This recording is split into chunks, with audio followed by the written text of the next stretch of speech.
हरे कृष्णा। बोलिए श्री विष्णु भगवान की जय। आइए आज हम पापकुंशा एकादशी व्रत का रसपान करते हैं।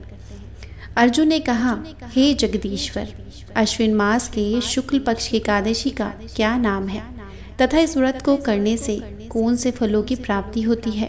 कृपा कर यह सब विधान पूर्वक कहिए। भगवान श्री कृष्ण ने कहा, हे कुंती नंदन, अश्विन मास के शुक्ल पक्ष की एकादशी का नाम पापकुंशा है। इसका व्रत करने से सभी पाप नष्ट हो जाते हैं तथा व्रत करने वाला अक्षय पुण्य का भागीदारी होता है।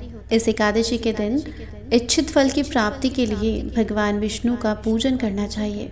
इस पूजन के द्वारा मनुष्य को स्वर्ग लोक की प्राप्ति होती है। हे अर्जुन, जो मनुष्य कठिन तपस्याओं के द्वारा फल की प्राप्ति करते हैं, वह फल इस एकादशी के दिन क्षीर सागर में शेषनाग पर शयन करने वाले भगवान विष्णु को नमस्कार कर देने से मिल जाता है और मनुष्य को यम के दुख नहीं भोगने पड़ते।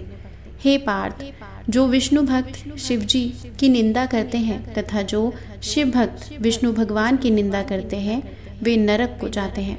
1000 अश्वमेध और 100 रजस्व यज्ञ का फल इस एकादशी के फल के 16वें भाग के बराबर भी नहीं होता।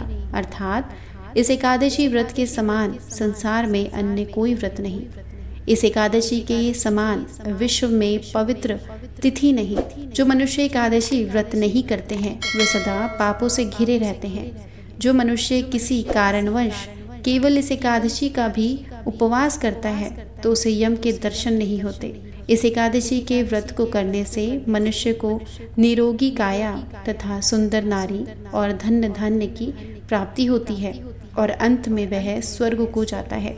जो मनुष्य इस एकादशी के व्रत में रात्रि जागरण करते हैं, उन्हें सहज ही स्वर्ग की प्राप्ति होती है। इस एकादशी के व्रत करने वाले मनुष्य के मृत्यु पक्ष के 10 पुरुष तथा नारी, मृत्यु पक्ष के 10 पुरुष तथा स्त्री पक्ष के 10 पुरुष भगवान विष्णु का रूप धरकर व सुंदर आभूषणों से परिपूर्ण होकर विष्णु लोक जाते हैं। जो मनुष्य अश्विन मास के शुक्ल पक्ष की पापकुंशा एकादशी का ध्यान पूर्वक उपवास करते हैं, उन्हें विष्णु लोक की प्राप्ति होती है। जो मनुष्य एकादशी के दिन भूमि, गौ, अन्न, जल, वस्त्र आदि का दान करते हैं, उन्हें यम के दर्शन नहीं होते। दरिद्र मनुष्य को भी यथाशक्ति कुछ दान देकर कुछ पुण्य अवश्य ही अर्जित करना चाहिए। जो मनुष्य तालाब, बगीचा, धर्मशाला, प्याऊ आदि बनवाते हैं, उन्हें नरक के कष्ट नहीं भोगने पड़ते। वह मनुष्य इस लोक में निरोगी, दीर्घायु वाले पुत्र तथा धन्य धान्य से परिपूर्ण होकर सुख भोगते हैं तथा अंत में स्वर्ग लोक को जाते हैं। भगवान श्री हरि की कृपा से उनकी दुर्गति नहीं होती। मनुष्य को पापों से बचाने का दृढ़ संकल्प करना चाहिए। कथा समाप्त हुई। बोलिए श्री विष्णु भगवान की जय। ये थी आज की वीडियो। आशा करते हैं कथा आपको पसंद आई होगी। अगर इसी तरह की कथाएं सुनना चाहते हैं आप, तो चैनल को सब्सक्राइब करके बेल आइकन ज़रूर दबाइएगा ताकि आने वाली कथाएं आप समय पर ज़रूर सुन पाएँ। और कमेंट बॉक्स में सच्चे दिल से जयकारा ज़रूर लगाइएगा।